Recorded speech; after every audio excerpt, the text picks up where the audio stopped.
you guys can mute.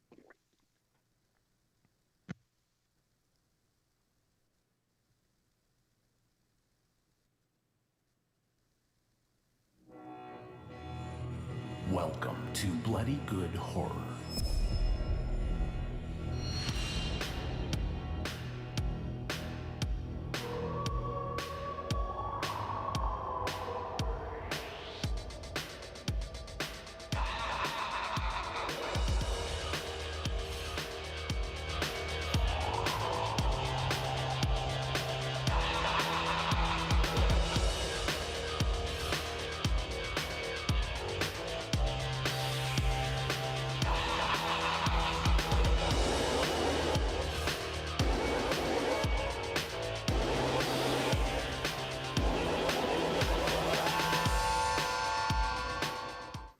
Hello, everybody, and welcome to another exciting episode of Bloody Good Horror. My name's Eric, and I'll be your host for this evening, where we will be reviewing, for Women in Horror Month, American Psycho, directed, of course, by the legendary Mary Harron.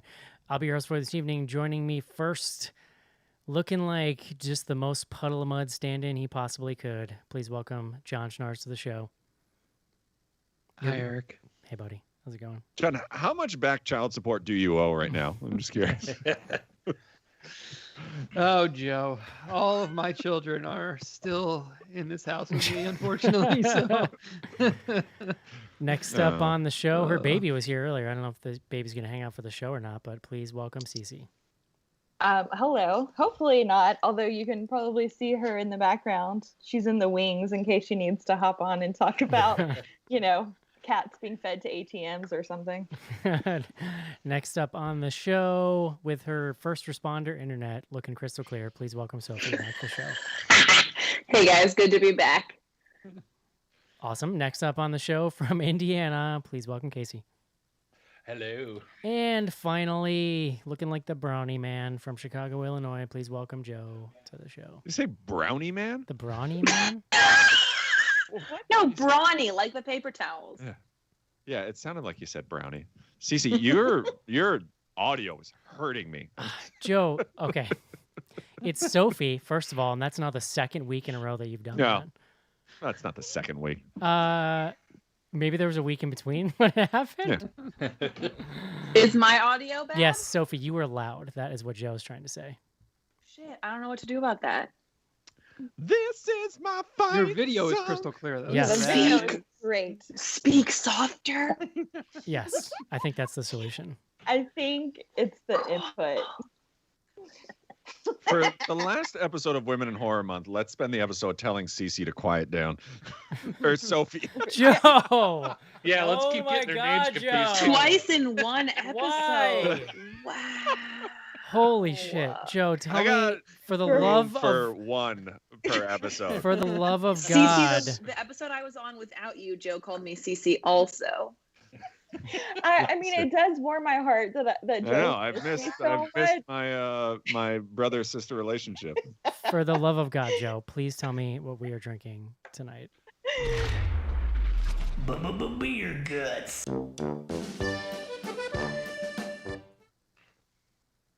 Oh, hey Eric.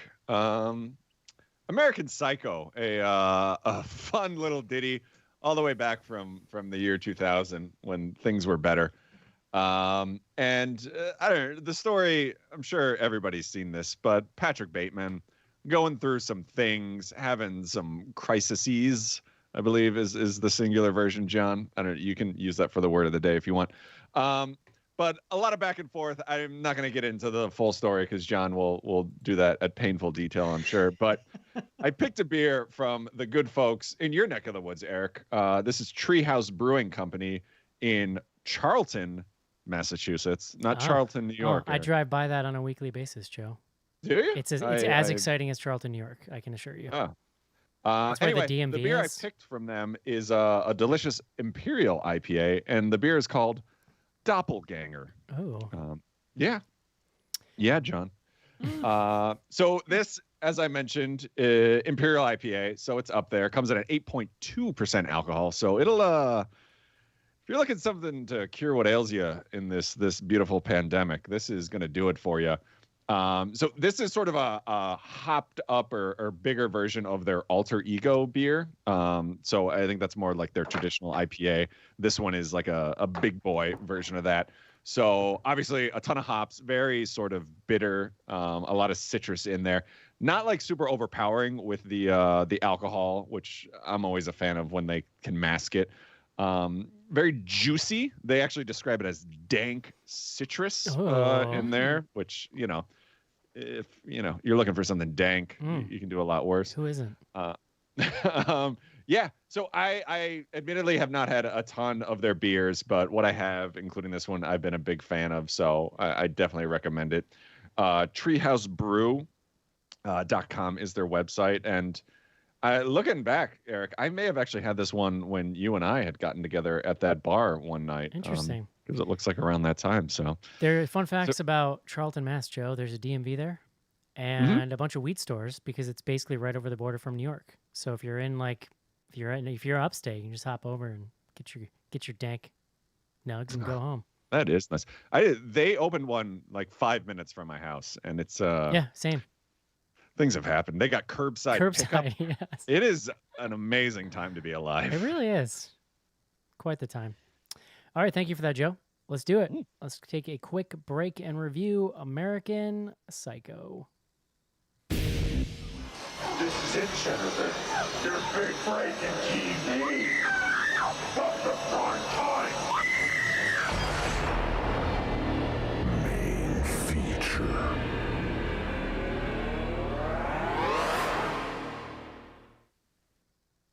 And we're back. John stars. Eric. This is the last week in Women in Horror Month. It worked out pretty well. We did 2 new movies by some up-and-comers, and we did 2 classics. This movie is 21 years old. You know what's crazy? I, in my head, thought this came out in like 1990, so it's blowing my mind. Joe, when Joe said 2000 earlier, I went and Googled it. Turns out he's right, and that blew my mind. So. Well, yeah, that is 20 years ago, too. I mean, it's... Well, no, I don't know. Believe me, I'm fucking well aware, John. I'm afraid if you keep looking like this, you're not going to know words anymore. I mean, for real. I was thinking about this before. Like, I was ready to make fun of John this entire episode about like the whole Manhattan thing, but like, he lives in Maryland now. He looks like a deadbeat dad. Like the whole like aura is. When do you have to mail back your Duke diploma, John? In the summer. Question: in the summer, are you going to start surfing? We don't. There's not really surf. I mean, I guess you could probably surf in parts of Maryland, but I don't live on the ocean. I live on a river. You can surf on a river. I could like even wakeboard. better. You could wakeboard, which actually goes perfect with this look you're cultivating. I could definitely wake. I think we have a wakeboard. I know here, wakeboarding people, John. You would fit right in. Yeah, it's chill. They seem like they're probably chill people. Real chill. That's cool. That's cool. All right, John. Literally no idea where this is going, so please bring us the word of the day.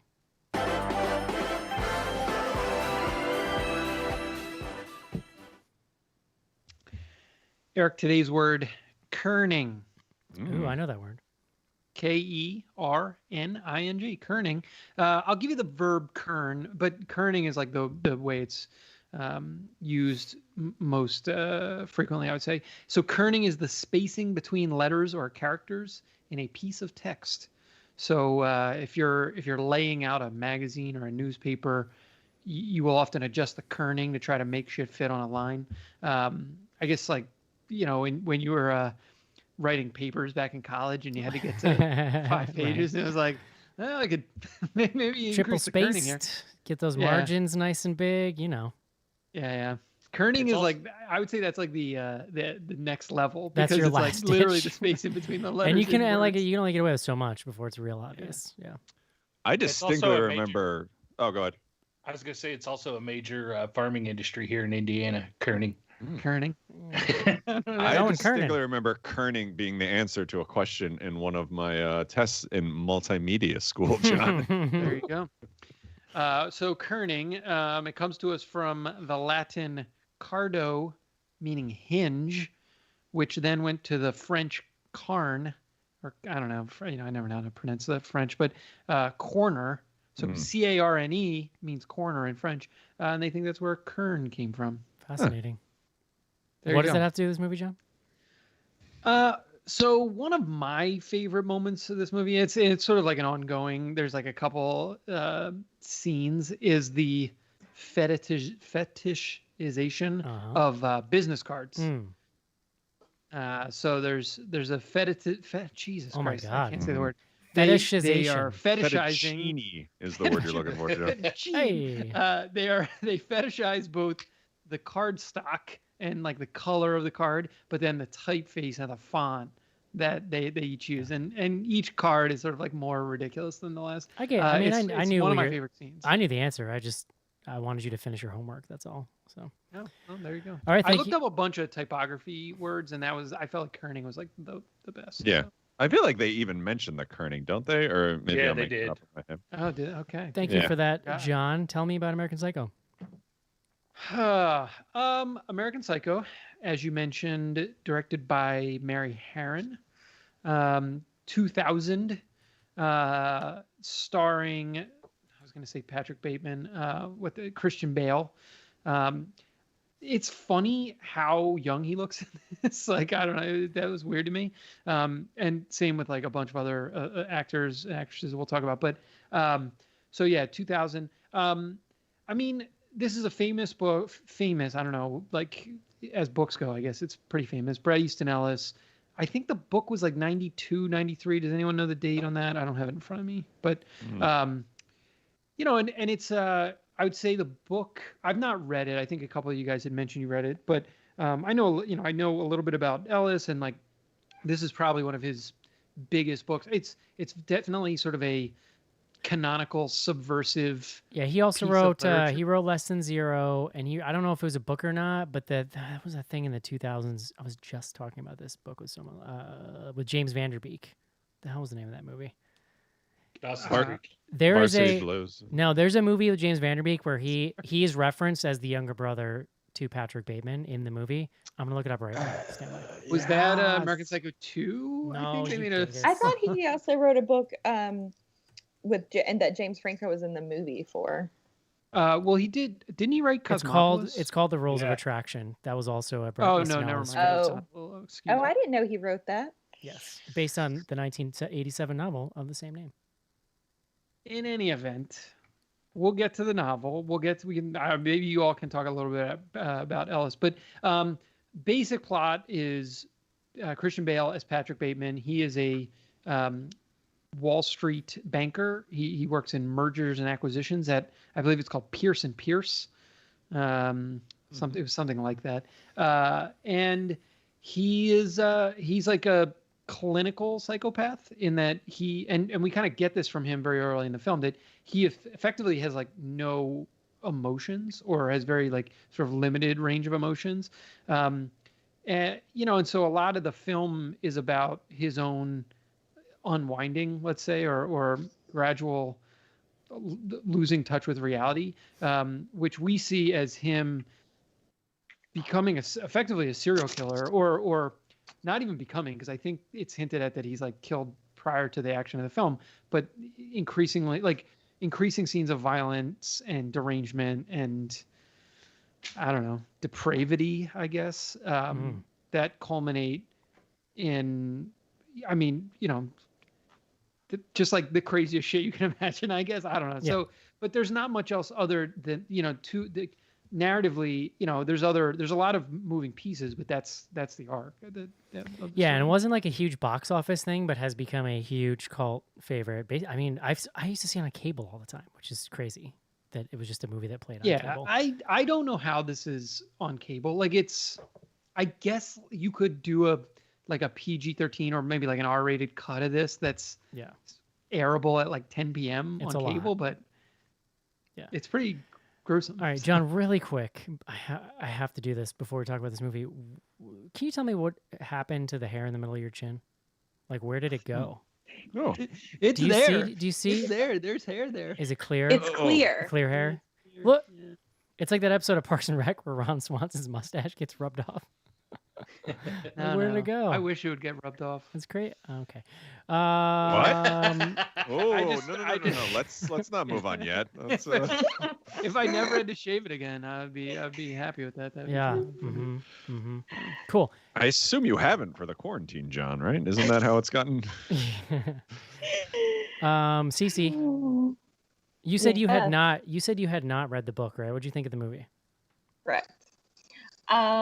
So in college, I loved this movie. And revisiting it, I still enjoyed it, but now I'm just like, I don't know that I knew what was going on or maybe how it finished in college, but I definitely don't know how it finished now. Despite the dog smashing that I had totally forgotten about, and the cat in the ATM, which like I feel like the cat in the ATM was a little less like intense, Well, but the cat's fine, right? Like the cat doesn't actually get hurt. well, that's true, I guess. But yeah, if you can get past that, and just if you're feeling like you just want to feel how you do after you do a line of coke off of a bathroom stall, then yeah, it's still a good time. It's just nutty as shit. And I mean, Christian Bale is really good in it, and I really appreciate how unreliable of a narrator he is. Like, it's a really well done film in that regard, because I mean, I don't know, like it's nice to be to something that like no one really knows what's going on. And I think that there's enough action happening that you're just like, I guess it doesn't matter, because most of the time with unreliable narrators, we get kind of bored, or the story is too slow. But I mean, this is a short film and it is bonkers the entire time. It's also like kind of Ellis's MO to make books that have very interesting ideas but have to be kind of radically altered in order to be filmed. You know what I mean? So like I think from an adaptation standpoint, she does a really good job here. Yeah, and I mean, I was so I forgot how gruesome it was, I remember it being gruesome. I just didn't realize how gruesome I had forgotten it was, because there's not a moment that you're like, there's just blood exploding everywhere. Mm-hmm. Jojo. Yeah, so I had read the book like shortly after the movie came out, so it's probably been about 20 years since I've actually read it. And like full disclosure, I don't remember a ton other than some, pretty nasty scenes that aren't in the movie that stick out to me. But I don't know. I think I enjoyed this just as much as I did the first time. Like I've always loved Bateman's performance in this, or Bale, his performance in this movie. Like it's just so over the top and ridiculous, and it always gets a chuckle out of me, which is awful to say, but here we are. I will say, and it's funny because I've seen this movie, maybe half a dozen times, maybe even more, and I always forget the ending, and I always get confused by the ending. And we were kind of talking about it over email. Like, it's weird that the movie is so bananas that I've never even bothered to look up like what the ending is supposed to mean, and never really cared. The movie, I think it's almost like Army of Darkness in a way, where it's just clips that end up getting like quoted by fans later on down the line, right? Like it's extremely memorable and quotable. Like, exactly. All the way through. Yeah. And like each scene kind of has like its own, like you could talk about each scene with like a group of friends, on its own. And it's very much like the type of movie that you would see on HBO in like the middle of the night and catch it halfway through and like end up watching, or like have 20 minutes before you have to go out and this movie's on and you're going to watch it for 20 minutes. And it doesn't really matter if you stop watching it halfway through. Right. So yeah, I don't know. It was interesting to go back and like really sit down and like pay attention to watch it versus just having it on in the background. And I still really enjoyed it. Sophie. So I don't know if anyone will remember me sharing this when I was on during the Near Dark episode, but I saw this movie in high school and it wrecked me. I watched this movie initially because I was obsessed with Jared Leto and wanted to watch every movie that Jared Leto was Oh, in. dude, my so-called life. Lord. So I watched this movie knowing nothing about what it was going to be, and like all my friends and all my like super straight edge high school friends hung out and watched this movie. I should say that I also made all my straight edge high school friends hang out and watch Requiem for a Dream for the same reason, and both Oh, movies man. really fucked us up. Did they never let you pick a movie again? I was They're gonna just say they're like no, never so- again. Hey, Yeah, they were Sophie, like, can we Sophie just never gets fucking to watch pick- Dazed and Confused one Friday? You know what? Lord. Sometimes drugs are actually just cool. Yeah. So I hadn't rewatched this since then, and I just rewatched it today for the first time. So I probably haven't seen it in 15 years. And I was telling my fiance that my dad, when I told him about watching the movie, was like, I think the satire is more clear in the book. You should read the book. But as Joe alluded to, the violence in the book is so much more Oof. horrible. Yeah. The book was also terrible, and I was, I think, a freshman in college when I read the book, and I would call the guy I was dating to like explain sequences to him because they were so fucked up. I didn't want them to only be in my brain. But then You're he like, would I get have mad to at tell me someone because he'd get mad because he was like, "Hey, I'm not reading this book on purpose. So like I don't want you to tell me the stuff that happens." So I was very interested to watch this movie again. I loved this movie upon a second viewing. So I think that all the performances are really stellar. I'm excited to talk about the ending because I have a lot of theories about the ending. Yeah, all in all, I'm just kind of nostalgic for a simpler time when Jared Leto wasn't like a creepy fucking weirdo. Mm. Yeah. I don't think that time ever I was existed. gonna Sophie, say- I know. I Yeah. actually Yeah. think I think I what was you like- mean is I you think wish it's- to go back to time before you knew. Yes. Yes. Yeah. That's Wait, is he probably like- Before what it you is. just were before you were like, oh, he's really good at channeling that. And you're like, no man, he's a fucking creep. He is he that a creep in forever. real life now? Yeah. I mean, he looks All right, like a I creep, don't, John. guys. Dude, come on. Hey, I'm I just was asking. just saying, yeah, as in Okay, an all right, emphasis, okay. like, yes, he is a creep. All right. Jeez, I was John. not- You asked Listen, the I know you question. had a bad John. day, but don't take everything personal. Kate? Yeah, listen, noted. You don't want I an will- answer. Maybe fire up the old Google, John, huh? Is Jared Leto a creep? I remember getting in trouble. Fun fact: I got in trouble in high school when I used to work, and I used to like be a babysitter in the nursery at my church. And I had recently been to Warp Tour, and I saw 30 Seconds to Mars, Jared Leto's band, and I bought 30 Seconds to Mars underwear, and Jared Leto signed them. And I was telling my friend when I was in the nursery, and one of the moms got really upset. I was like, I wasn't wearing the underwear when I signed them. Casey. Yeah, so I've seen this movie like probably a dozen times too, half a dozen times, just like Joe and everybody was saying. And my views aren't really that much different. This is a movie I always liked, really enjoyed, love. Now Joe's got me wanting to call him Bateman too. I think that's Bale. okay. Bale, yeah, but we got his performances in that. The Batman. Huey Lewis scene was always like iconic for me and always stood out. It was just amazing.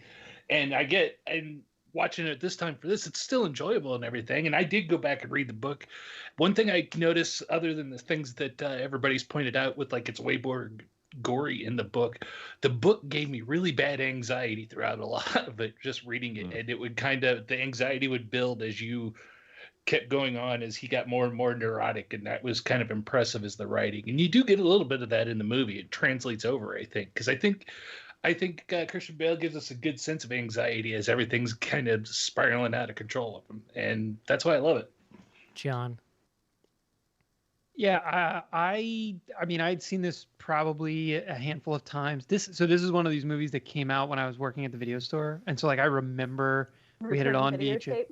Well, no, we had it on VHS, and I remember it was actually one of the like really early DVDs, like because this was basically it was movies like around this time was like when DVDs like were really starting. So we had a ton of this on DVD, like a ton. I remember having a ton of copies. In any event, so I probably watched it back then when it first. I definitely didn't see it in the theater, but I saw it like when it first hit video. It's like a really weird. The thing I was actually just looking up is like when this comes out in relation to Fight Club. I was surprised Fight Club, it was actually 99, so it was like a year before. But there's like a lot of similarities to the films for me, and I think like they resonate in similar ways, and like they've also like attracted like mouth breather type. Yeah. I was gonna say, Bros. John, you look Club like Bros, you look like a Like, dude you who's know. way into Fight Club right now. John. No, like my people is what I'm saying. Yeah. Your people But- at the They've also wakeboarding both store. attracted the kind of people that laugh at the wrong parts. Well, no, but That- so John, you're totally right. John, But I'll that, go to bat for Fight Club with you. Don't No, worry they're- about that. they're both good movies, right? Like they're both in like watched independent of the like context that's been built up around them. If you just take them as films, like they're both really well done, and like this is a really good movie. I would say I was like nitpicking it a little more on this viewing, and I still really enjoyed it. I think for me, the third act, it like kind of comes a little out of nowhere. Like it doesn't. I just felt like it makes a turn where he goes off the deep end, and I felt like my guess again, like with a lot of these things, my suspicion is like there's probably a little bit more that got cut. Like they had to make some decisions about, which of the sequences they were going to leave in and which they weren't, and it felt like there was like a weird cut, basically right before the ATM scene. That to me is like, Yeah. there's like almost like a tone shift in the movie at that point, right at that. Well, because scene. his kind of break from reality seems to be accelerating. Yeah, and maybe that's it. Maybe that's like, okay, now Well, we're it like turns truly- on a dime. Like I agree, John. Like I had sort of the same Yeah. issue. Like it definitely falls off a cliff, and you don't see the cliff coming, right? I loved so I lived at a building called 25 Broad, and they actually he Ugh, works in a here building. we go. Well, no, but his building was like the building he works in, and where a lot of the movie is shot is like literally around the corner. It was on, I was gonna say Commerce Streets. I'm gonna forget now. But in any event, it was like he was walking around, and that was like my old neighborhood. I don't know. So that part was I had We never get noticed that it, before, and John. I appreciated that. We get it. Yeah, yeah. This is gonna Guys, turn I'm into living like in Maryland right now. Give me Al Bundy anything. talking about his football days. Yeah. I lived there until the pandemic. I mean, it was not that long ago. I was a socialite. God damn I it. met your doorman, John. I'm aware. See, but No, that's, that was a different building. But yeah, I That follow Star your story doorman right on there Instagram. justifies my text last night, John. Did you ever drop casually Ted Bundy quotes when you're meeting people in New York? No. No. Is that all your thoughts, John? I've seen this movie a ton of times. Like I know that I've seen this movie a lot on cable. I don't know why. I want to say it's TBS, although that's always kind of my go-to. Like I watched this on TBS. It's so memorable for a lot of reasons. It is, if you think about the time it came out, horror was really trying to re-find its identity again, and this is not a time that's thought of as having a lot of great horror films, but the thing is that the things that do stand out are really unique because it was people in studios just seeing what sticked and kind of trying to think outside of the box. And I think this is a really great example of that. I actually think that the satire, I mean, I don't know, maybe it's something that benefits as you get older or like the time period you viewed in, but the satire feels pretty strong to me. It's just so ridiculous. All of these conversations about, like, one of my favorite threads is the one guy, like the obsession with having reservations at like the right restaurant, like yeah. it's not just any restaurant, it's yeah. got to be the right one. And there's that one guy at the end, it comes like, it's just increasingly, he's agitated throughout the movie about reservations. And then he has this brilliant line at the end where he's like, I'm not even hungry. I just don't feel right that we don't have reservations I somewhere. just feel a lot better if we had a Yeah. reservation. It's great. And think like Bale just gives an all-time performance in this movie. He's probably a nut job. Like, I mean, honestly, like if you're You mean this the- you mean good the real in human. real life, like if you're this good Yeah. at acting like this, there's something going on.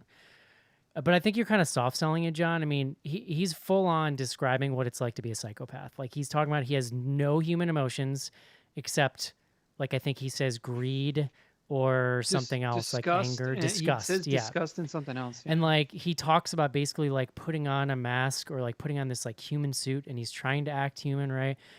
It was interesting this time, like to Joe's point, I've seen this so many times, to go back and really try to take it in fresh and be like, what am I reading here?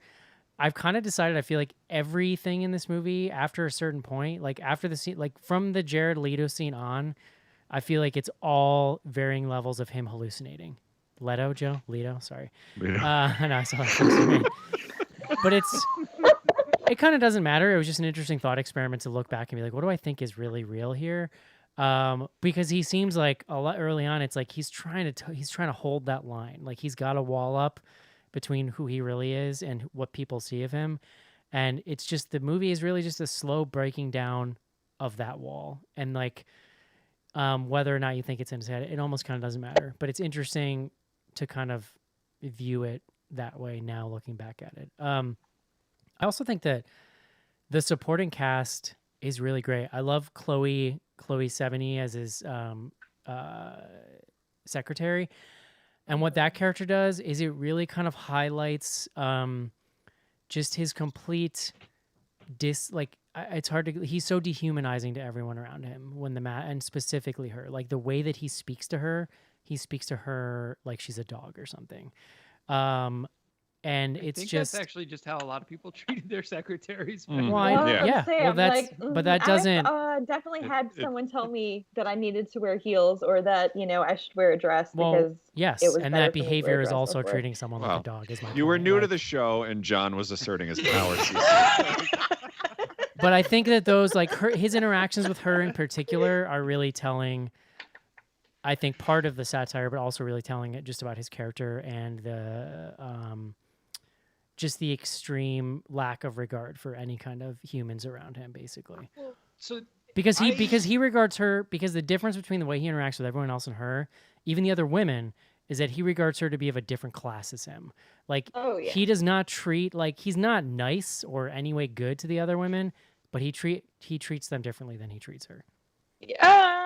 I feel like he treats the sex workers pretty much the same way he treats her, which is like Well, they're yes. set dressing Well, in no, his no. life. I understand that, And but he's it's allowed like to boss them around because but even that's a Yeah. really good example. It's like there's a hierarchy, and depending on the social status that you have, that is how he is going to treat you. Is kind Yeah, of the because way the I'm- girls that do have like a social status like yes, his, he's he doesn't nicer treat to. Reese Witherspoon like that. He doesn't treat her well, but he's sort of Yeah. like he has to put on this face with her and pretend. Where it's like if you go down the rungs of society, in his mind, all the way down to the sex worker, that's where he has no mask with them because he Well, doesn't well, but fucking what about the even what about think the of them lady as he's human. sleeping with? Like he's terrible to her. Yes, the one but that's he didn't- dating the dude Yes, from but he's Silicon not Valley. physically abusing Lewis. her the way he's abusing the sex workers. Yeah, but I think he talks to her the same way he talks to Chloe Sevigny, where he's Yeah, kind of like, take a Xanax and put a fancy dress on and I'll pick you up. Well, I got the impression too that he thought she was like that girl was to him was lower than some of the other Than girls Reese that were in Witherspoon that class specifically. because she was doped out Yeah. or on Yeah. Valium a lot and stuff. So she was even further beneath him. See, I feel thought like he this is treated all- her better than his fiance. Like, I mean, we're splitting hairs here, but Yeah, well, that's what I was gonna say. Like this is all like Like, that's- I I think that the point we should make here is that the way he treats women is a foil for how he feels he needs to put masks on That's to exactly the what I'm trying to rest of say. yeah. society, because the way he's interacting with his male counterparts, even with even Jared Leto, who whether or not he killed him or didn't kill him, he's still interacting with him as a equal to an extent. He's Yes. kind of jealous, kind of Totally. whatever. And- Whereas these varying degrees of women is just varying degrees of masks he has And to to wear. me, like that, what that is part of the satire, and it's part of a reflection of societal feelings. Because like he even says he has no personality. Like what he is doing is wearing other people, like parts of society and other people's personality. Like it's just Yeah. it's a very he- layered performance and a very layered script that it with also just like I think John was saying, like one of the most batshit crazy vibes you've ever seen in a movie, and that's what I think makes it so. I didn't realize how much I enjoyed the splits of his his lack of personality. Like when he's interacting with people and he does drop the mask and he's like when he's at the bar and he says the super jacked up stuff to the bartender while she because she tells him that it's a cash bar now and that he can't use tickets. And so when she's making the drink, he's talking in the mirror about how he's gonna skin her alive and stuff. And I was just like, I missed how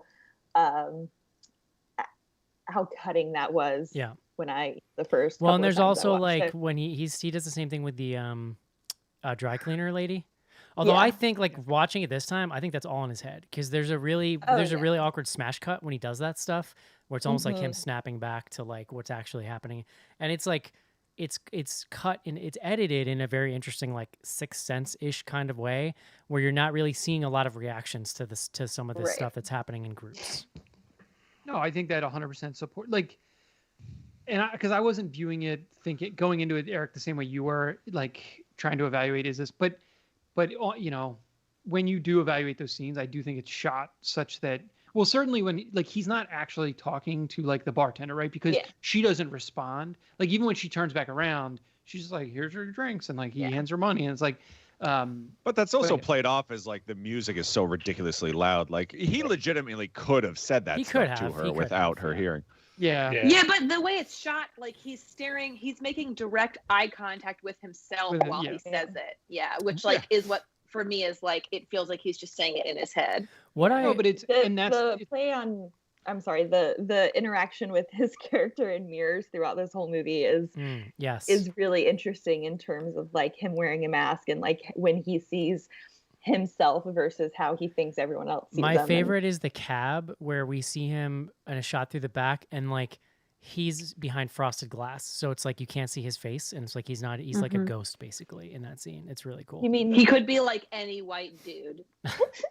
Well, you but I mean think their favorite scene wasn't where he's wearing headphones and his fiance is trying to talk to him and Oh my god! Well, I just think, like, again, like, I was it's like, so Kyle is awful. the This- first, I like, being love married. that. this movie visually is really fascinating, and I think there's just like lots of really cool little breadcrumbs about what the author's trying to tell you about this character, and I think that scene in particular is one of them. Because another thread I picked up on that I've never really thought about is the fact that no one knows who this motherfucker is that he works with. Like Right. everybody Always everybody like calls him by a different name, and I started halfway through the movie feeling like is Patrick Bateman like an alter ego for someone else, yeah, like it's the not even a the real psychopath inside of someone else, and that's why nobody actually knows who he is. I don't know. It's just Yeah. that, and like that scene where you can't see his face, it just made me feel like it's all part of the metaphor that like he is Yeah. nothing. He is nothing. He's just reflecting back other people to try to act like a human, basically. Well, and I think that's a really great point to make because when that's kind of solidified that after he quote unquote kills Jared Leto's character, Paul Allen, he starts going by. He keeps telling he tells the prostitutes to call him Paul Allen. He tells the girl who he's like sleeping with to come over, and she's at Paul Allen's house. So like, it's really interesting that even his own lawyer doesn't see, like, he Right. calls him Harris, Yeah. and then calls Patrick Bateman a dork, and you're just like, Oh you're my god! what? It's Like, so Yeah. good. like, and that scene too, like, that's what's so funny, or I thought was one of the funniest parts, because this whole time you have a character who is like trying so hard to be everybody else, and Mhm. the most damning comment about him is like, that dude's such a dork. Like, that's not, I Yeah. mean, it's not even derogatory. It's just like, you're so lame, I don't even recognize you, or like, think of you in my sphere. So Yes. thinking of Patrick Bateman as like an alter ego character is really, Well, and there's is, I think, a really good way to look at it. There's part of Bale's performance too that almost like actually the dork thing kind of makes sense because it's like he feels like he is trying more than everyone else. Like he is sort Yeah. of play acting or something. And I think that I mean, just listening to him explain music to people it's is so the Those are my- it's so nerdiest shit performative. I've ever heard. Yes. Those are my favorite like Is monologues. it like in the listening to an episode of Toonding? But Dude, it's like, I you know, literally when you sent me that, like I knew exactly what you're but talking it's like about. and I'm like, because I think they show him at one point. Don't they show him reading something from the restaurant guide and then he regurgitates it later? Like it's like he read something in Rolling This is the Stone get. and he just Yeah. Like memorized saying it. it Well, back to people. the thing And that I Cece, love- I don't want you to say this to Kyle because I love Kyle, but I did write in my notes while watching this movie, what is scarier, being murdered or having a rich white dude explain music to you? well, the best part of it We're is not rich, so he's talking about So it, you're and good. like I love the music that he's talking about, but like it's so fucking like commercial and like overdone, and he's talking about it like fucking Studio Cool. is a genius like masterpiece. Like, No, well, and the Yes. best part is he's literally talking about Phil Collins. He's like, you know, a lot of people celebrate the earlier work, but for me, it was a little too new age or whatever. You know, it's Yeah. like he honestly celebrates it for its commercialness and like the Yes. fact Exactly. that Yeah. it's been like So great. It's so well homogenized done. with- Although yeah. I do remember in the book, I think it was Duran Duran he talks about to like great extent. And I think I remember reading that like they couldn't get the rights to Duran Duran's music for this movie, and that's why they had to switch to Huey Lewis. Because you Huey read the Lewis stuff IMDb, bad. they say like most of the budget was spent on trying to get the music rights for these songs in here. Interesting. And Huey Lewis didn't let them put his music on the soundtrack. Like when they released the soundtrack Yeah. on CD, he was like, "You cannot use my music. This movie is too dark."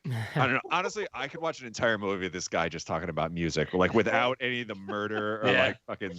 But Like- in the raincoat and then just doing He's this little like Exactly. jig. Yeah, the That's jig a is shovel. amazing. Like honestly, you could still call it American Psycho because he's talking about fucking Phil Collins, like he's Well, you know. there is Not that- a I appreciate Phil Collins for what he is, but like the Like, way there- he talks about him is amazing. directing wise going in. I feel like going into it this time. I think my favorite thing about it is that it's like there's a visual metaphor created throughout the film for this era, basically being like clean, right? Like clean and very, but also very like bereft of soul, right? Like if you Yeah, look at it's a Bale's mystified, apartment, it's but- white.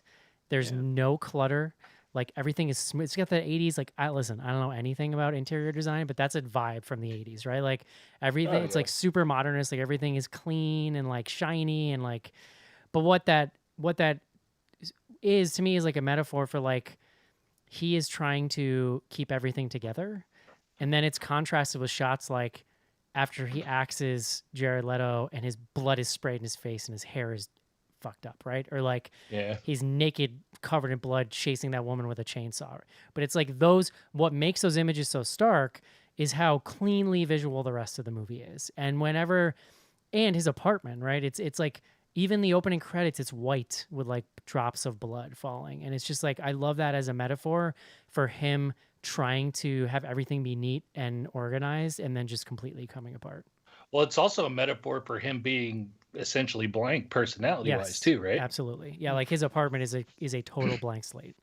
Ugh, Yeah. I would love to live in an apartment. Like it just looks relaxing, right? Like you imagine waking up and there's just What? like, especially like having kids, like just walking into a living room and there's like fucking nothing.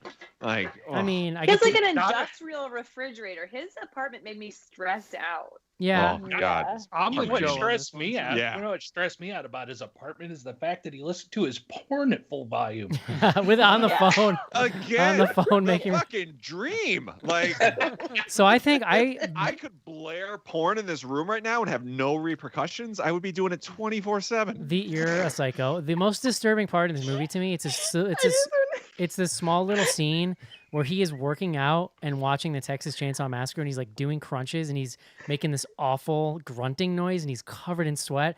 And it's the scene in the Texas Chainsaw Massacre where she's just screaming bloody murder. Well, it's the very end. It's like she. Yeah. right? The sound he's Oh making my is God. very It's porny. I horrendous. thought What is he that was watching sound? porn. Like him exercising sounds like a lady in porn. It's Yeah. like Yeah. it's awful, that sound.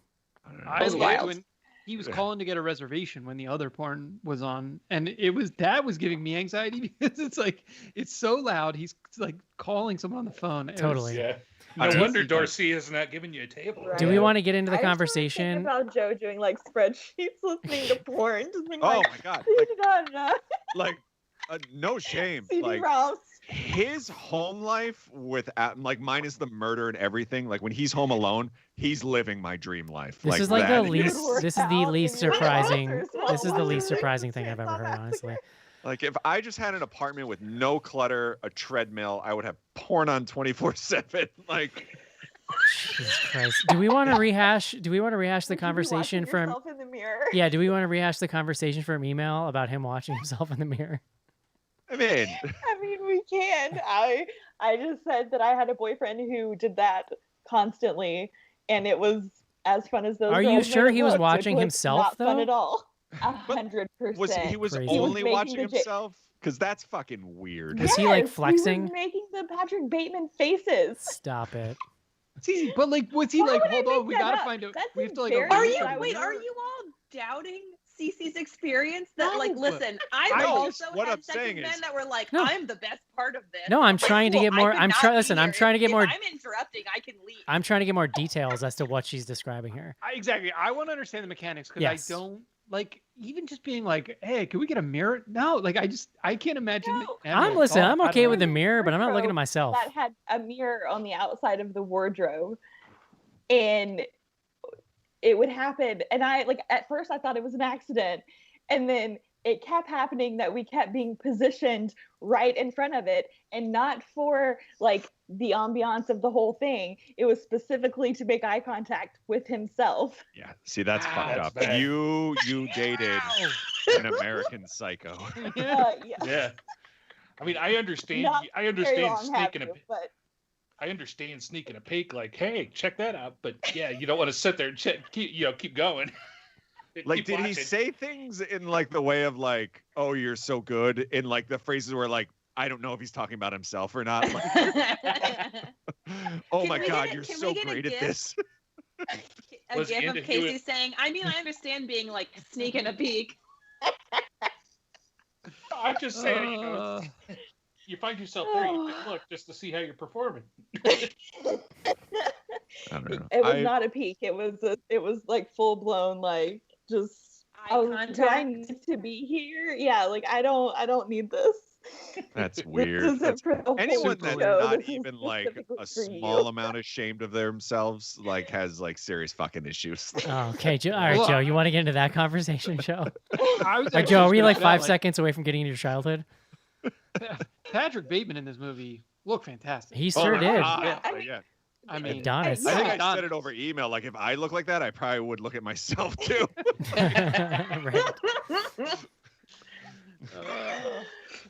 Well, I I- will say that I was not dating Christian Bale as Patrick Bateman, so I don't know that, you know. Question, It was Cece. all During that this, did worthy. he kiss his biceps while this was happening? I don't know. There were several times that I was like, I can't do this. Should I leave? Or do you wanna- I need you all to know that I was reading in the trivia that when they shot this movie, in the sequence where Christian Bale chases the sex worker with a chainsaw, the entire process of shooting that sequence, he was like perfectly content to hang out wearing just a sock over his dick. Of course, because he's a they'd be nut like, job. everybody hang out for Of like course. take 30. We need to like do some shit, and he'd be like, "I'm good. I don't need a robe.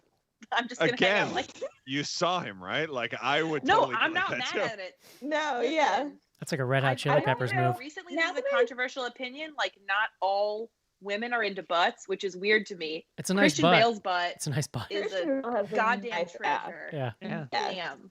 It's like totally like look, if you're gonna use the mirror for mutual benefits, then okay, whatever.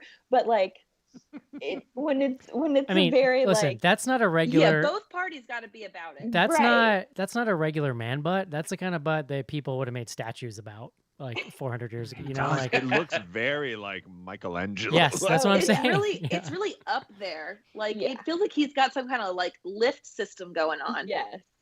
Yeah, but think also though too. You think about Christian Bale and his body in that movie. Think of what he's done to his body since I that. movie. am. Yeah, No, he's it's very. I insane. mean, he's very method. Yeah. Yeah. Yes. Yeah, but He I was mean, doing it's- crunches for basically the entire length of Texas Chainsaw Massacre. Right, Yeah. from what that's we can true, I tell. guess. So- I like But, how he like, goes. He. punches don't I like make your the. butt look like that. I like the dead-eyed way that he goes. I'm up to 1,000 now. Like Yeah. it's just a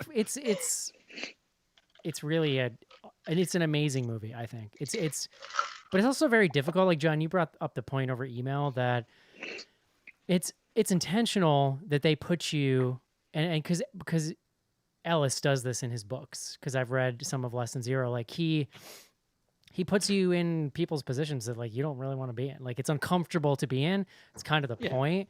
It's what makes this, Yeah. I think, such a in some ways the first time you see it like harrowing movie, because you're like, oh my god, like there is no respite, because even the characters around him, like there's nobody in this movie really you want to spend time with except maybe Willem Dafoe and his confusingly large penis. No, well, there's the point I made over email, and I think Joe, you pushed back a little bit, but it's like I said there was no characters in this movie, and like maybe that's not exactly the right way to frame it, but I think Eric, what you're hitting on is sort of the same thing that I was trying to say. It's very alienating. Like I actually do like other than Patrick Bateman, there's not a character in this movie that There's has no an cipher. arc, right? Right. Like Chloe Sevigny, I guess, like she kind of gets an arc. I but mean, not honestly really. though, maybe it's the point though that like how Well, no, no. alienating this kind of society is. I think it's 100% the point. No, and but the point you were making is like that I 100% agree with is that like it makes it a difficult movie. It makes it like alienating. Now the fact that it's so graphic and gory and like salacious, you know, it's titillating. Like there's a lot of ways you could describe it, but like I think that's the genius that Heron brings to this is like it's both alienating, but then she gives you like the sex scene that's like 10 minutes long with him in the mirror and like it's like this threesome thing. It's like it's borderline a porn film, right? Like I mean, I think they're like borrowing from some of the same things you're even seeing in that scene that he's watching earlier. I don't know. There's a lot going on here, you know, and I think it that is kind of the comment that she's trying to make with the movie. Well, I think it's kind of what we talked about at the top, or at least I did. Like, this movie lends itself so well for like just a random like HBO stumble upon like halfway through, right? Which is why I think we all kind of talked about how the ending maybe falls apart a little bit, or you know, John, you definitely talked about like where that last scene, specifically when you get to like the ATM, like all of a sudden like it falls apart a little bit. But like, who gives a shit, right? Because like the movie is really just blocks of like weirdness. It's like Grandma's Boy, right? Like, there's not really a story here other than like shit happening, you know? The story is Well, and his I think- descent into madness, basically. Yeah, and I mean upon the second or I guess most recent viewing and like kind of stepping away from it, like yes, it's batshit, but and does fall apart. But I do think like what we're kind of saying is there's these tiny like vignettes, and that's really all we're getting. Like we just get these like this is a moment where he's trying this. This is a moment where he thinks he's doing this, and like it's never, you don't get a whole person, you don't get a whole character, you don't get a whole plot because, you know, he's the plot essentially mirrors how he is as a being, which is incomplete and kind of vapid and just bonkers. Yeah. So Sophie, what's your fucked up scene from the book that did not make it into the movie? So my fucked up scene from the book, and I can't express enough. I was saying this to my fiance, like I have a very bad memory of books and TV and movies. Like once it's been a year or two, if I haven't seen it more than once, it's probably going to be largely gone. I vividly remember reading American Psycho at the gym in college. I think I was on the elliptical or the treadmill, like something too active to be reading this like horrible book. And reading the scene where Patrick Bateman goes to the zoo and he's in the polar bear exhibit and he sees a kid with his mom, like a 4-year-old child. Yeah. And he lures him over with a candy bar and then stabs him to death, hides his dying body behind a trash can, and then watches people watches with glee as people find this like toddler that's bleeding out. And I just like got off the treadmill, left the gym, called my boyfriend, and he was like, yeah, I chose to not read this book, so I would prefer you don't put this shit in my head. But like that scene in that scene in the book is like so vivid for me and will never go away. I probably don't remember anything else besides that scene, but that's super duper dark. Like there's a reason that wasn't in the movie. John, It's the one that awful. sticks out to me is he builds in the book, and there's no way they could ever put this in the movie. He builds like pretty much, remember the movie Witches, where they build like the little hamster tubes for the hamster to go all around? Yes. He builds that, but for a rat, and the tube eventually leads into a sex worker. Yeah. Yeah. That's Like, the one I was going to talk about. That's the one that has always stuck with me, like 20 years. Wow. Like I can't shake that. Yeah. Jesus It's not- Christ. it's not well, great. it's funny. Like, so Cece mentioned the dog sequence. It's the most graphic thing in this movie. And like, I had forgotten about it completely. It's You rough. Yeah. But it's one of those things. But to me, that scene is like the one thing they put in the movie that it gets the same. You have like that visceral. It's like a true visceral reaction. It sounds like the book does that a bunch of times. Yeah, Like it's the movie I mean, kind of only does it once. Well, even that I scene would- like has always stuck out for me in the book too, because like even outside of the dog, right? Like he murders this homeless guy that like you could say, and not that I agree with this, but like everybody that he interacts with and like murders, like maybe there's a little bit of justification, right? But like obviously not. But like the homeless guy, well, what I'm Are saying you is the saying that homeless. sex workers deserve to be murdered? What I'm saying is, in his head, he probably has some Yes. sort of justification there, He right? has some. I see what you're saying. Versus he literally just walks by this homeless guy and murders him, right? Like it's so like there's no like build up, there's no nothing, right? Like he just kind of leans over and stabs this guy, and like that whole scene, and then like stomps the dog, and it's like that is like the most probably troubling scene in the entire movie. So I would actually like. I'm not at all saying that scene is not horrific, because it is. I would say that the scene in this movie that I find the most troubling, well, I should say it's two, is like first when the two sex workers leave his apartment and they're both like covered in bruises and cut up, and he's just like handing them money while they try to leave. But like the scene that I remembered most from this movie when I watched it in high school that like still was absolutely traumatizing to me as an adult is when he has his friend Elizabeth, who's actually played by Guinevere Turner, who wrote the screenplay. And he has the same sex worker from before, and he's under the sheets, and all of a sudden all this blood comes out, and he comes out with his face covered in blood, and she's screaming. What? I mean, that is whole second scene. The thing, like the hardest part for me in that one is when he is convincing the sex worker to come back in the car, right? Because you've seen the fallout from the first one, and you know it's awful, and you know, and like she said, she said she had to go to the emergency room. She said she's gonna have to get surgery, but still, he like lures her in, and you're like, oh fuck, like it is heartbreaking. Like it's rough to watch. Yeah. I will say, back to the homeless scene, this movie is super white, which I like didn't really realize. Like, and it's that scene like kind of threw it into like a little bit of relief. Like, it's the only black character. I mean, he's not. I mean, it's like character. He's like generous. It's the only black actor in the movie, I think. Like, I don't know. That was a little weird to me. Like, it hadn't registered. Like, but now. Well, John, you said you lived in that neighborhood, right? Like, let's. I mean, I will say that true. Patrick Bateman is a lot more explicitly racist in the book. Like, I think that comes up a lot more, and they just kind of left it out. I mean, there were a couple of, like, I didn't catch it the first time around, but like there's a couple of things that he says like in the movie that are, I mean, not like completely like, I mean, it's not like he says the N-word, but like he says a few things that you're like, I didn't remember him being like, I didn't remember it being explicit that he was racist, but like they say, I mean, it's very obvious that they're trying to allude to that in the movie. And, you know, because I think he says something about like some music, and he's like, well, I don't listen to that because it's too black. And you're like, Huey Lewis sings. Yeah. Yeah. I mean, it's not the least bit surprising, right, for the character. Oh, of course. Sure. Yeah. So what else, guys? I actually had a thought, which, like, I don't know, this is sort of tangential, but towards the end of the movie, like, all the guys are talking about girls with good personalities and what constitutes a girl with a good personality. Oof, I don't that seems know brutal to listen to. How many of you read Gone Girl? But like that segment is basically the cool girl speech from Gone Girl, and I just like the idea that like there is this embedded culturally that like to be a cool girl you have to just like be down for whatever the guys want to do, and you have to like be willing to do anything they want sexually but not be open about it.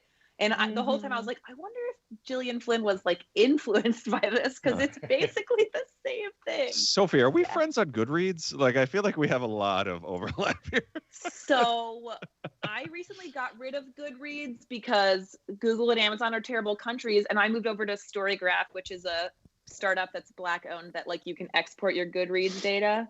Oh, awesome. I didn't know that. So if you want to move, if you feel like moving to Storygraph, we can be friends over there. Storygraph, I will absolutely jump on that.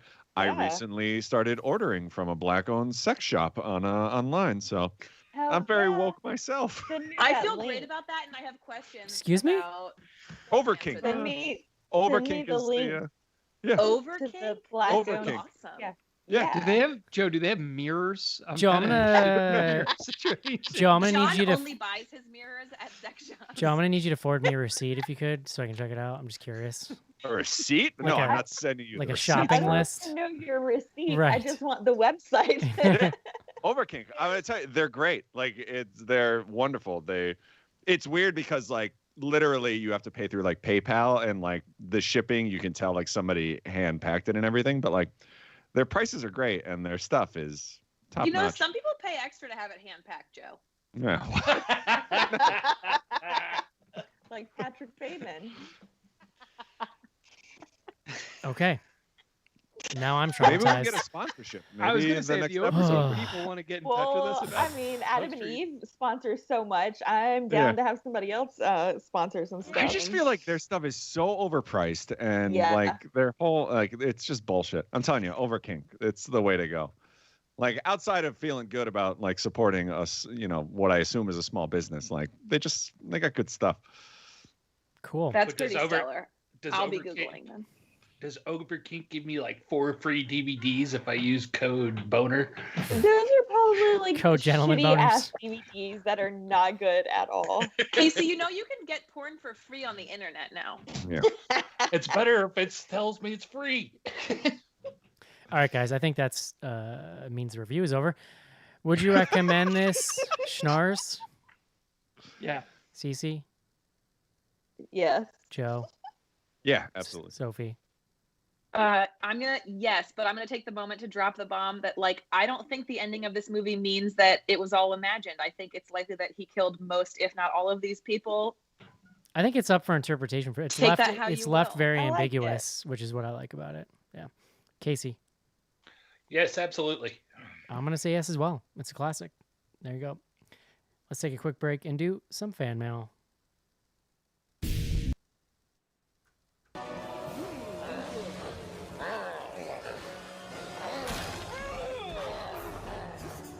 Nasty weather got you little monsters uptight. Make it a blockbuster night. Blockbuster has something for everyone. Even the fussiest little beasts settle down to enjoy Blockbuster. I just love a family night.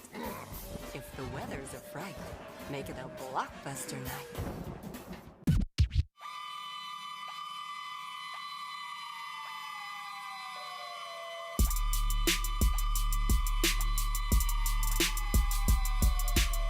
Hey, I'm Lisa Zane from Nightmare on Elm Street, and you are listening to Bloody Good Horror.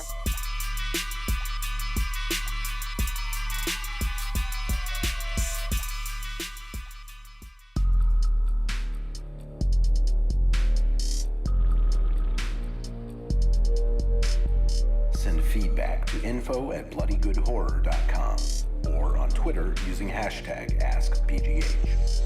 Join Patreon to get back episodes and much more. Patreon.com/bloodygoodhorror.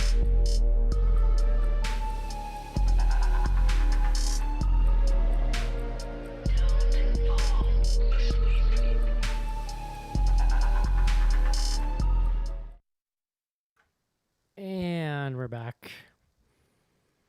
It's the last week of Women in Horror Month. Don't forget. Let's see. When is the show going to come out, Joe? There's still time.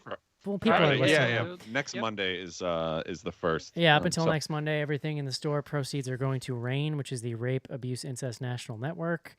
That's anything in the store, but we also have a new shirt in there with a pink logo for Women in Horror Month. Info@bloodygoodhorror.com. We got a note from Alyssa wrapping up Women in Horror Month in the book club by reading Frankenstein by Mary Shelley. As we head into March, we'll be reading The Luminous Dead by Caitlin Starling. And I hope you're ready for this Gravity/The Descent/Alien combo with some spooky space spelunking.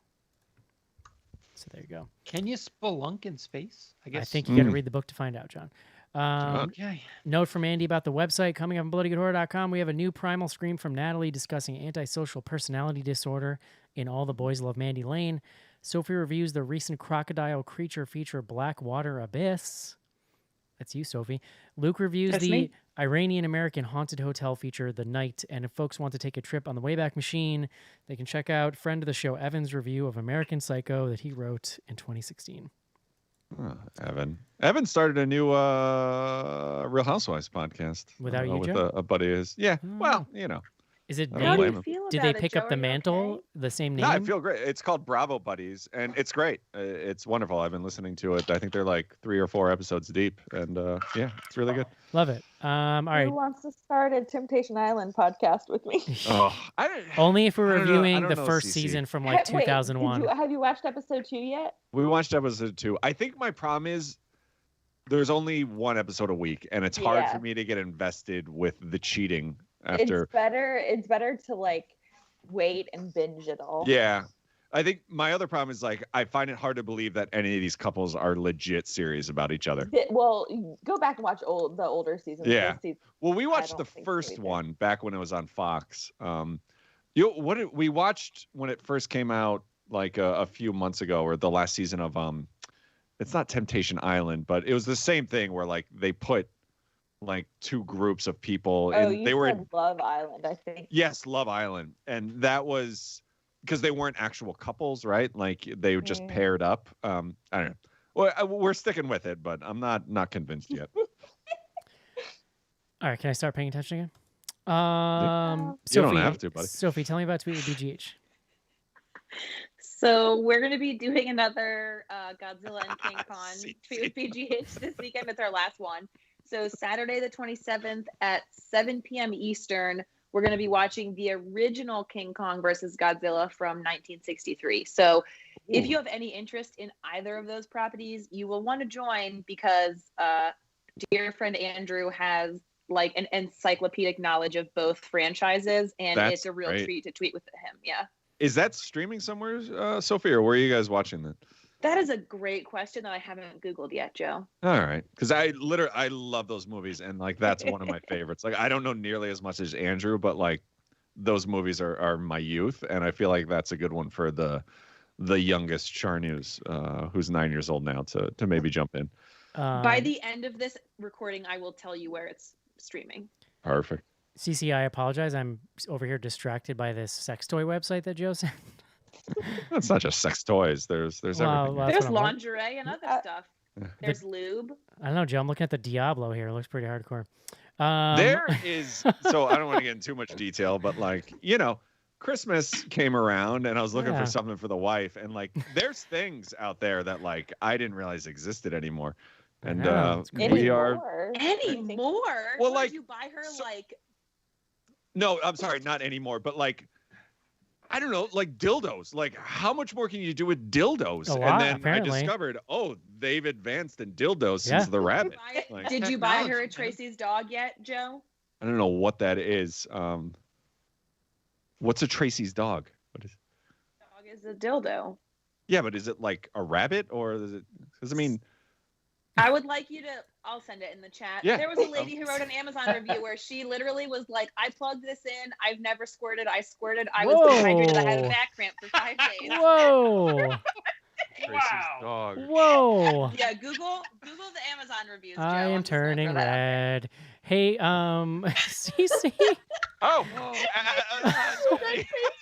Wait, no, I have to hear what Joe has to say. I'm so sorry. Yes. I'm looking at pictures and I may have.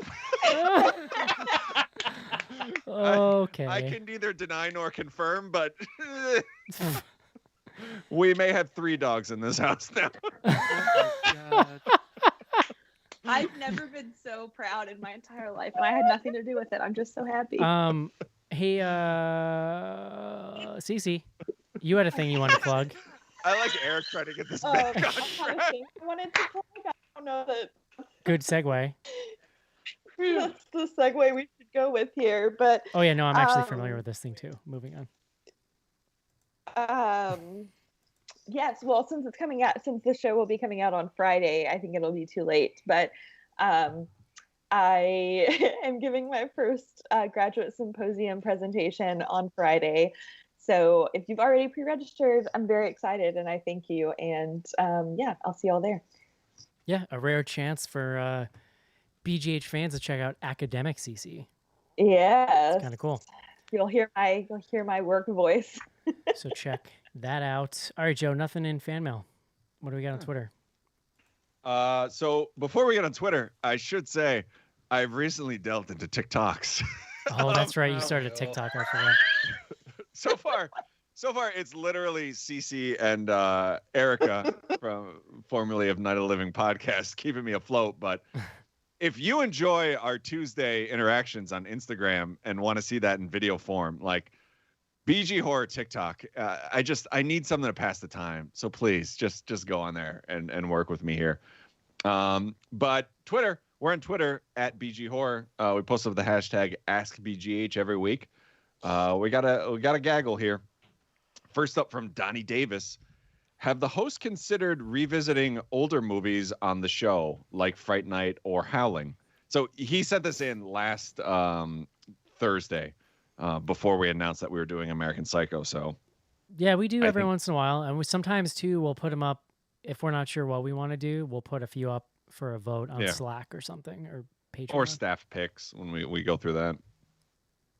We did the Fright Night remake, but I don't think we've ever covered the OG Fright Night. I don't think so either. But we did years ago. We did like Return of the Living Dead, and we did Prince of Darkness, and some stuff like that. No, we've done. We've actually done. We've done 600 episodes. Like we've covered There's been a handful bit of for sure. Older films. Next up, we got two from Skizbot. 2020 was the first year I didn't attend a single concert since the 1990s. Do you enjoy live performances, and do you miss them as much as I do? I do. I need a place to sit, I feel like. I love a live performance, but like I just don't get to go as much. Yeah. Now, and like so I don't miss it because I just like wasn't getting to go as frequently. That's I miss one, it. I mean, I miss it for sure. Like, I miss it a lot. Yeah. CZ, I'm sure Kyle does too. Like I don't go as much as I did. Like when I first moved to New York City, like I was going to 2 or 3 like a week. Like it was constant. And I don't go to nearly as much, but like it's great. Yeah. I don't know if this will be relatable for some people on the cast. Like I don't know for whom this will ring true, but the editor of our local like indie magazine here in KC was posting about trying to like save the local venues in Kansas City, and the specific experience he chose to write about was like he misses people being angry at him for how tall he is. Yeah, fuck tall people. I gotta say, as a lady, the bar is way lower, and the number of people who have tried to fight me for just like being 5'10" and standing still is astronomical. And I felt very seen by his article. I gotta say, if you're over like 6 foot, just fucking go stand against the wall. Just move to the like side. that's. And you're super tall. I don't know if people know that. But that's yeah, been Joe, where do you stand? I stand against the wall. I go against the wall. Kyle's always like, okay, if you can go up if you want, but I got to stand back here so that I'm not blocking anyone. Yeah, like and I'm sure Kyle, I don't give a shit. Kyle goes to the same sort of places I do, where it's like just a small bar, like and there's like maybe 100 people tops. Like, you don't need to get up close. Like nobody needs. Okay, but what about at a music festival, Joe? I physically got am in the 43. I was physically in the middle of a couple who was fighting at a Tom Petty concert about how my friends and I were too tall to be in front of them, and I was like, we are 200 yards back from the stage. Like, stand somewhere else if you're angry about how tall I am. Well, also by Petty VIP, Festival bitch. sounds Like, awful. Tom Petty was stellar. Thank you very much. I've actually seen Tom Petty live. I have too. It's pretty awesome. One more from Skizbot. What would be your quirky little introduction story if you were ever a contestant on Jeopardy? I have a horror podcast. I assume for most of us that we've been on a fucking horror podcast for 10 years. And then, I was just about to say Alex, but I guess not. I had to write a bio for myself for the symposium, and I made Kyle do it because I was like, this is the most awkward thing I've ever had to do. Wow. Did you mention Bloody Good Horror in it? Is it... Sorry, guys, I did not. It's all right. Yeah, I wouldn't I don't know. I don't know how I would have introduced myself on Jeopardy. There's no shame there. I wouldn't either. All right, next up from Dos Ex Manatee, Renee, my one and only fan. If you were going to axe murder someone, which album would you throw on as a soundtrack? Probably some. I don't know. I'm a pretty big Huey Lewis fan, so. Probably some Goblin really set the mood, you know. Ooh. I'm gonna sound like the fucking art snob here, but there's this band Shellac, and they have this song called "A Prayer to God," and it is hands down the best like revenge your significant other cheated you on, murder them song ever imagined. Kyle really likes them, but you know what else is a really good revenge song is Widows, Young Widows, and it's called Kerosene Girl. Oh, 100%. A really good one. Yes, That's good and too. also very like art snob. Yeah, very answer. art snob. I'm telling you, look it up. Shellac, A Prayer to God. I It'll feel like change I your would life. go full American Psycho and just play like Backstreet Boys or some shit and talk about I how want great you Backstreet back. Boys are while I Or it's murder- gonna be, or NSYNC's, it's gonna be me. yeah. Or Bye Bye Bye would be great. Oh, that's a little too on the nose, I would say. But Cry Me a River. What is too on the nose? I can do what I want when I'm murdering. that's true. I do like You're the right. idea of like these like weird pop songs that like like fucking Rebecca Black Friday, like just murder to that. Like Yeah. Yeah, if you want to leave a Maybe lasting would also be impression. great.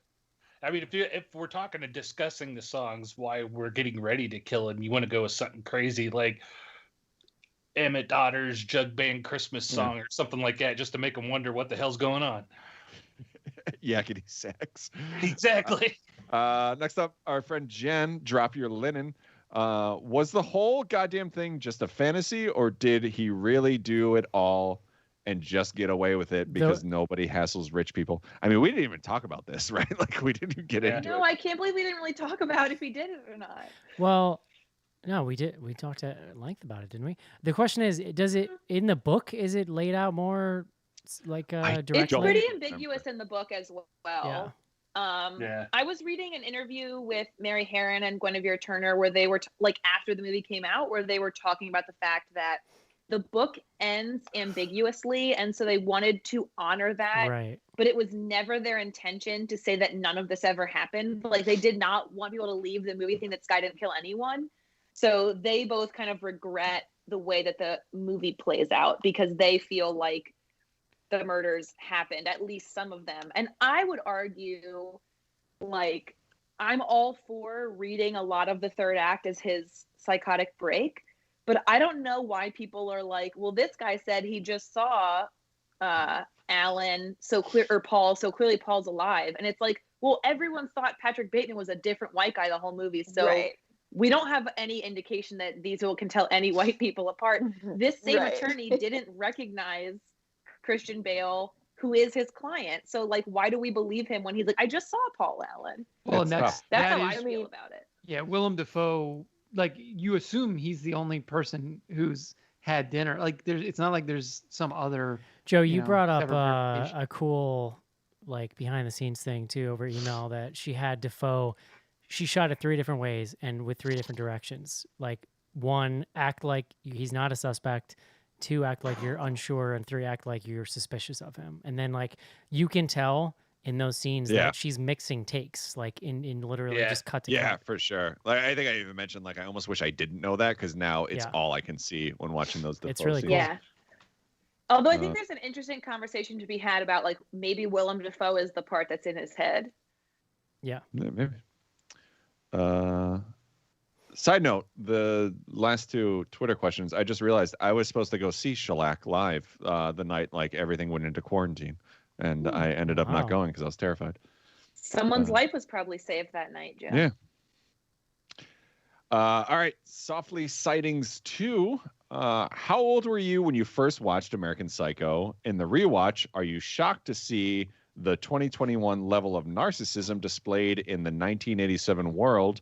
They used to be caricatures when the movie came out in 2000, but now I have to deal with people like this sans murder. It's the fascinating thing about 2021 is I feel like for a multitude of reasons, the people paying attention are all like, if they weren't already, a lot more familiar with like narcissistic cues.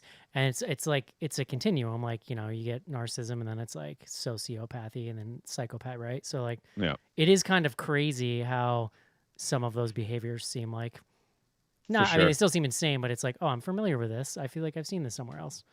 Yeah. You can also is it remake that this. they've gotten more prevalent or just that like people aren't No, I hiding think it as much anymore? I think that people, I think Well, that's and what we I'm have saying. systems that like reward people for acting. I mean, we've had a person and now many people teaching us what this stuff is about for the last 4 years. Yeah. If you're paying attention. We had a sociopath as a president, so That's people what I- don't feel like they have to I hide think That's you what guys I'm are saying. talking about the Yes, same. that's Yeah. exactly what I'm saying. Oh, we could situation. completely like remake this now, but like everybody in the movie would look like John, right? Like, Yeah. She fucking hates me. La, la, They la, would la. just be puddle of mud. What is that dude doing? Does he think he has like ball an with the Instagram ball or with a Twitter? bang a day. There's gonna be 2 hits: me hitting you and Kid Rock's ball with the ball playing in the My background. name is Schnars. All right. Next up, Pat Neil Martin. John Schnars, baby. Here we go then. What has been the best horror of lockdown, i.e., films that use the lockdown in their horror? Host. I'd go for Host. You might already have done this one, but apart from Host, what others?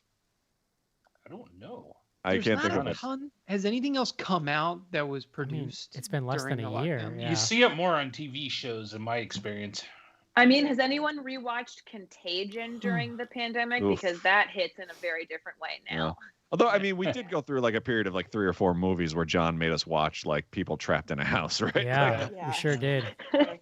But I mean, they weren't specifically like. Honestly, the one I always tied. go back to, and it was kind of in the beginning, like right after the full quarantine happened, with that thing, that weird like superhero thing where the little Oof. girl had powers. That was brutal. Like, John, I will never Yeah. forgive you for that. I just want you to know. Yeah. Oh, that was rough.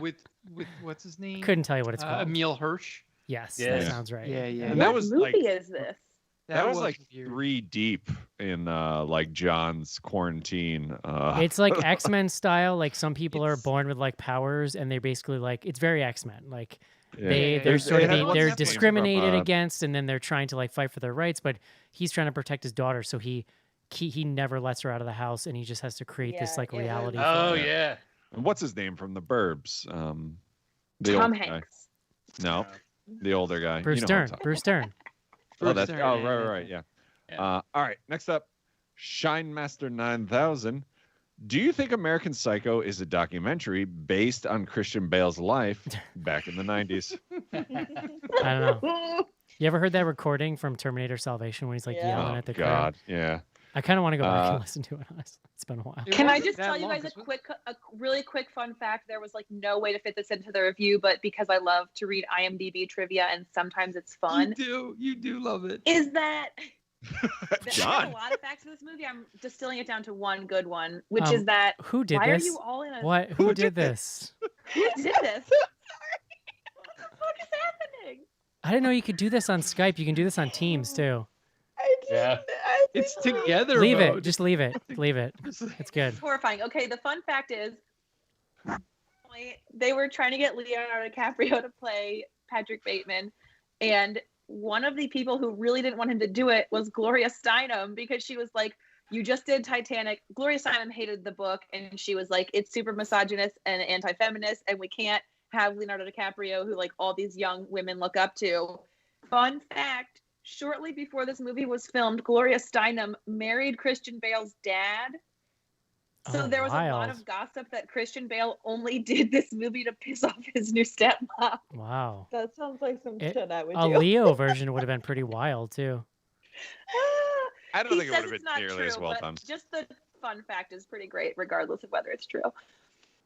Guys, Uh, this is weirding me the f out right now. I hate this. How do I change this? I thought like kinda love any it. of us could change to it like another background. I can- Say, I'm like, pretty sure I can do it. hit together mode, but then I went back to grid view, so I don't know Did why I y'all are fix still in it. I'm back on I grid put it on grid view too. I just fixed it. Oh no, I'm gonna go back into that. All right, entire next up. story to you all like we were in an amphitheater together, and I hated it. It's nice. I'm gonna switch it back. Next up, one more from Donnie Davis, but he sent this one in today. I was wondering what each host's favorite Nick Cage movie is, and least Oh. favorite. Favorite for me is easy. It's Con Air.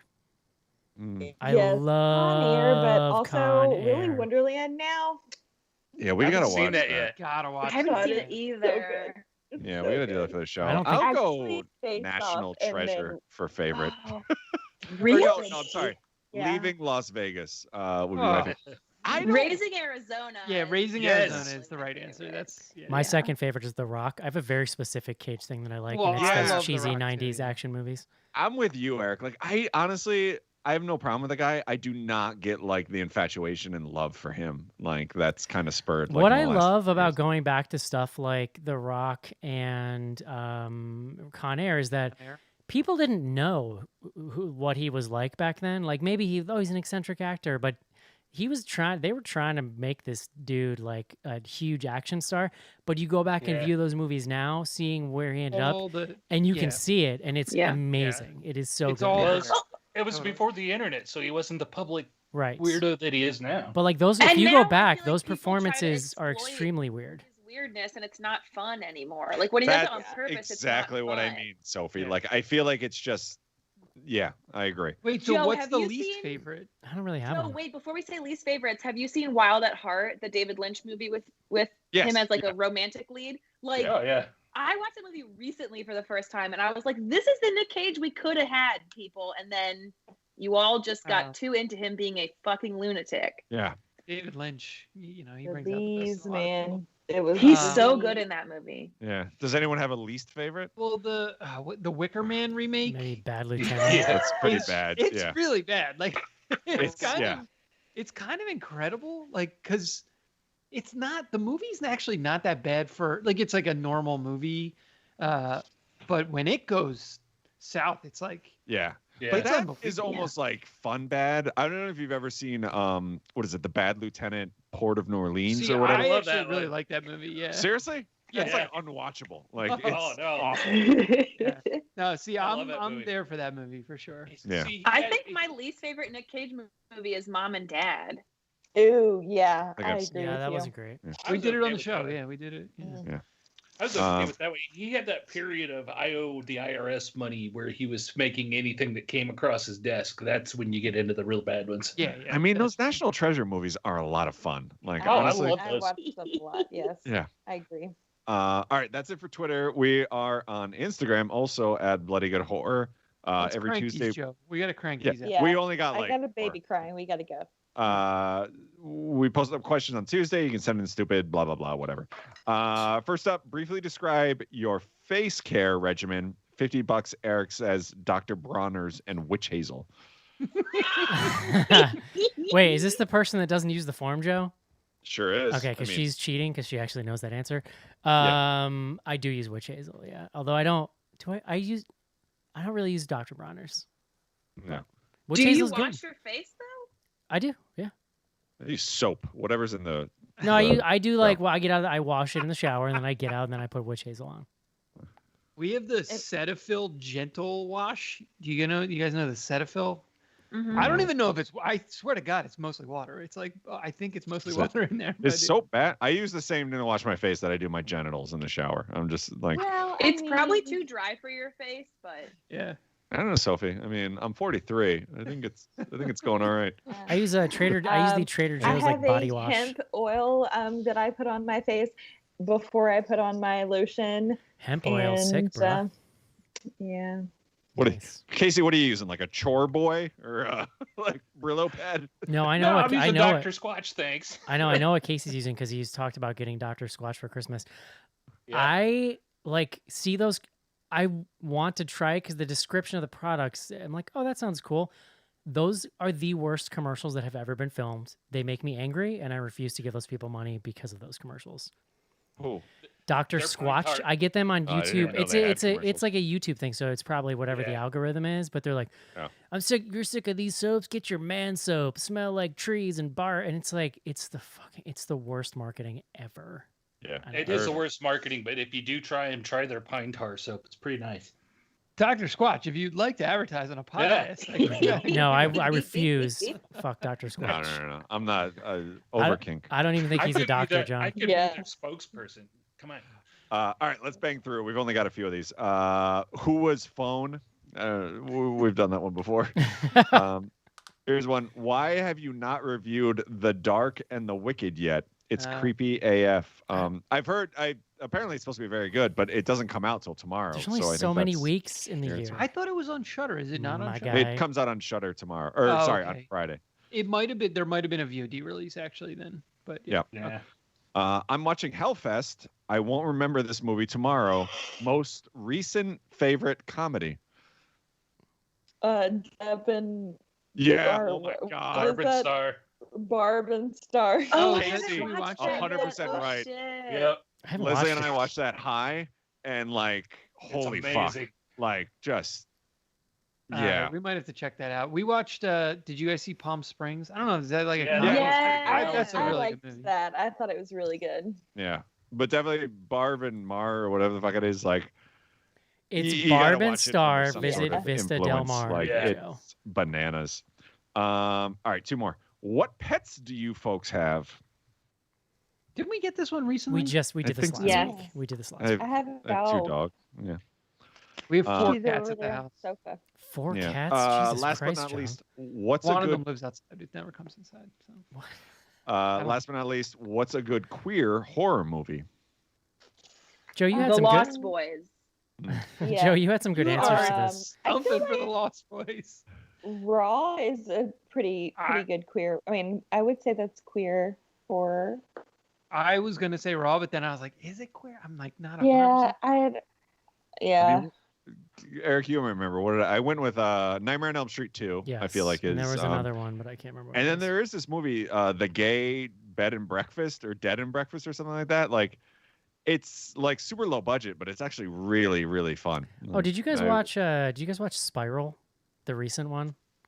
Uh-uh. It's I've about heard good it's things about about it, a but I gay didn't couple watch that it. moves to like a small town. It's really good. Also, Bit is like a pretty rad lesbian vampire movie from the last couple of years. I think it came out in 2019. It's really good. That is it. We are done. Love it. Women in Horror Month is over, but you still have time to get your Women in Horror Month shirt. Shirts.bloodygoodhorror.com. Fucking nonstop Tim Allen movies starting next week. Can't wait. We didn't have time this. We didn't have time. Tim this, Allen in Horror Month is Yeah. marked. We didn't have time this week, but Cameo. Don't forget you can do that. Search Bloody Good Horror. Oh yeah. How's the Cameo biz going, Joe? I got my one buddy Patrick who's sending in weekly recounts of Salt Lake City Real Housewives, but Love other it. than that, we've died down a All bit. right. Well, let's first of all let's get Joe some cameos. Second of all, let's make it it back let's up. let's make a date to check back in with Cameo next week. Yeah, and Um, TikTok at BG Horror. Just fill up my time. I got a lot of time. Joe folks. needs attention and admiration. Can you guys help him Yeah, out, and please? Overkink, if you're listening, like I'm here for you. Yeah. Now I would take them on as an advertiser. Let's do it. Oh, yeah. I've taken on a lot of their things. Don't forget, if you are looking for a way to support the show, and you also would like access to our amazing online Slack community, our live stream every week, and back episodes of the show, you can go to what the hell was I about to say? Patreon.com/bloodygoodhorror. I was about to say Pop-up podcast. video. I don't know. Patreon.com/bloodygoodhorror. Check that out. And that's it. I hope you enjoyed the show. Hope you enjoyed Women in Horror Month, and we will talk to you next week. See you. Bye. Bye. Goodbye. Bye-bye. Goodbye, ladies.